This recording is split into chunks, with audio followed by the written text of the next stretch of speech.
Hola. Seguramente alguna vez escuchaste a alguien decir que los extremos son malos y que el punto medio es lo bueno, el equilibrio. Incluso vos mismo podés ser esa persona que lo dice o que lo decía. Yo mismo lo decía hace tiempo, hasta que me di cuenta de lo que estaba diciendo. Al principio yo lo decía porque sonaba muy bien y a pesar de nunca haber reflexionado sobre lo que estaba diciendo, sonaba justo y coherente. Era una forma muy fácil de explicar algo sin dar ningún tipo de argumento lógico y que la otra persona se quede tipo: ¡oh no, por Dios, lo que dijo tiene toda la razón, es increíble! Pero realmente tiene sentido decir que los extremos son malos y que hay que encontrar el punto medio o el equilibrio. 1. La historia de esta frase. El primero en hablar de esto, según lo que encontré, es un antiguo amigo del canal, Aristóteles. En su obra Ética a Nicómaco, un texto que claramente hablaba sobre la ética, Aristóteles habla del mesotes, que era como el punto medio, lo que es justo. Esta nueva doctrina habla de que el punto medio es donde está la virtud. Ese punto medio está entre dos extremos que son considerados los vicios. Si bien esta frase de los extremos, bla bla bla, no surge exactamente en este momento, sí se crea la idea. Pero ¿por qué esta frase pasó de la ética a aplicarse a día de hoy en la política? 2. De la ética a la política. Hay que entender que obviamente Aristóteles escribe esto dentro de una sociedad, y como en toda sociedad medianamente abierta, la política empieza a adoptar las nuevas formas de pensamiento, y mucho más si vienen de personas como Aristóteles. Aristóteles vivió en la antigua Grecia, por lo tanto no es loco pensar que en un gobierno no autoritario, la reflexión de Aristóteles haya influido en el pensamiento político. Aristóteles mismo decía que era necesario crear una constitución equilibrada que evitara los extremos, la oligarquía y la democracia extrema. Este pensamiento fue evolucionando a lo largo de la historia, pero Aristóteles había fundamentado este pensamiento, es decir, es un pensamiento que ya no surgía de la vecina del quinto piso, sino que había surgido de Aristóteles. Por ejemplo, en el periodo de la Ilustración, esta idea se llevó a la división de los poderes, la idea de dividir los poderes para evitar un extremo autoritario, y muchos periodos de la historia usaron esta idea para demostrar que los extremos son malos, por ejemplo, con la Segunda Guerra Mundial. De esa forma, ese pensamiento empezó a servir también como una herramienta política, que se sigue usando a día de hoy. Como ya vimos, esta frase no es una frase cualquiera inventada por la charla cotidiana, tiene una historia muy importante, las personas la reconocen. Eso hace que sea una herramienta poderosa y validada por muchas personas. Escuchar que el extremo es malo y que el punto medio es bueno es como que suena lindo, le da como paz, tranquilidad a nuestra mente y la hace pensar como: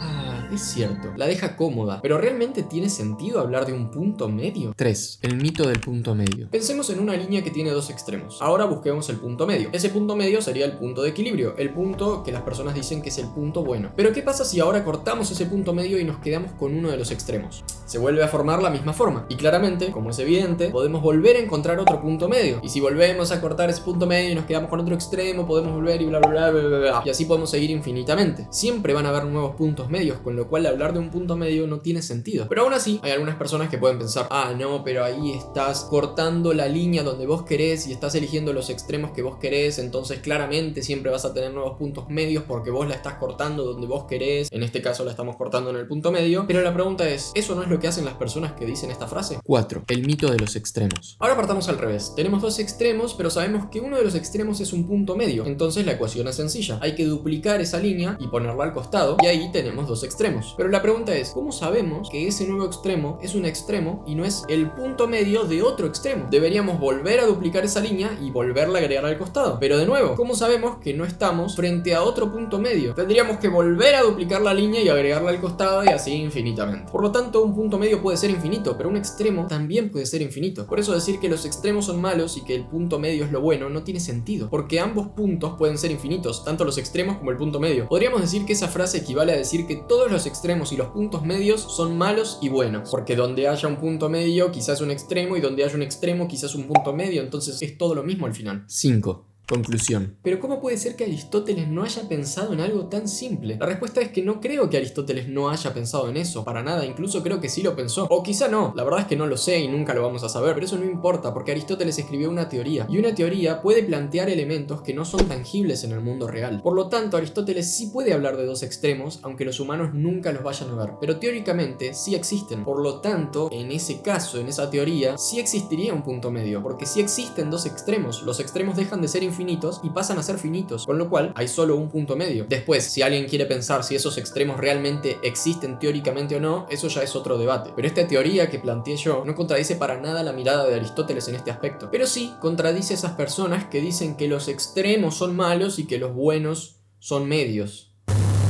No, que los extremos son malos y que los medios son buenos. Ya la dije tantas veces a la frase que ya me perdí. Porque esas personas no pueden y nunca van a poder saber si están comparando dos extremos, un extremo con un punto medio, o lo que yo creo que es lo más probable y que nos pasa todo el tiempo, están comparando dos puntos medios. Dudo mucho que alguna vez encontremos un extremo. Siempre van a ser todos puntos medios de algo más. Así que si estas personas querrían decir una frase que esté correcta o que no tenga una contradicción lógica, deberían decir: los puntos medios son malos, lo bueno son los puntos medios. Por lo tanto, lo importante de esta teoría es entender que sí, puede haber un punto medio. Y puede ser que la teoría de que los extremos son malos y el punto medio es bueno sea real y ese punto medio sea bueno. Pero eso es algo teórico, no se puede aplicar en el mundo real, porque nunca vamos a conocer realmente si estamos hablando de extremos o de puntos medios. Con lo cual siempre nos vamos a poder achicar cada vez más o agrandar más y así infinitamente. Por lo tanto, esa frase es aplicable solo a la teoría y no a la práctica. Hay una cosa más que voy a decir, pero la voy a dejar como una pregunta para que respondas en los comentarios. Las personas, cuando dicen esta frase, que ya no la voy a volver a repetir, cuando hablan de extremos, están hablando de dos cosas opuestas. Por ejemplo, extrema izquierda, extrema derecha. Pero la pregunta es, ¿está bien decir eso? ¿O se debería comparar una extrema izquierda con otra extrema izquierda? ¿Por qué relacionaría dos extremos que son opuestos? ¿Por qué comparo la extrema izquierda con la extrema derecha y no la extrema izquierda con el extremo centro? Quizá así se entiende mejor. ¿Cuál es la comparación correcta? ¿El extremo de mucho miedo con el extremo de poco miedo? ¿O el extremo de miedo con el extremo de valentía? ¿Por qué se relacionan dos conceptos distintos como extremos? ¿Qué es lo que los relaciona para que se puedan comparar? ¿Por qué no se comparan los dos extremos de un solo concepto? Que un solo concepto ya está relacionado en sí porque es el mismo. Aristóteles, cuando hacía las comparaciones de extremos, comparaba conceptos distintos que quizá eran opuestos entre sí, pero no eran el mismo concepto. Pero para vos, ¿está bien la primera forma? ¿Está bien la segunda forma? ¿O las dos? Recordá que YouTube hizo una nueva actualización que ahora te deja suscribirte, dar like y activar una campanita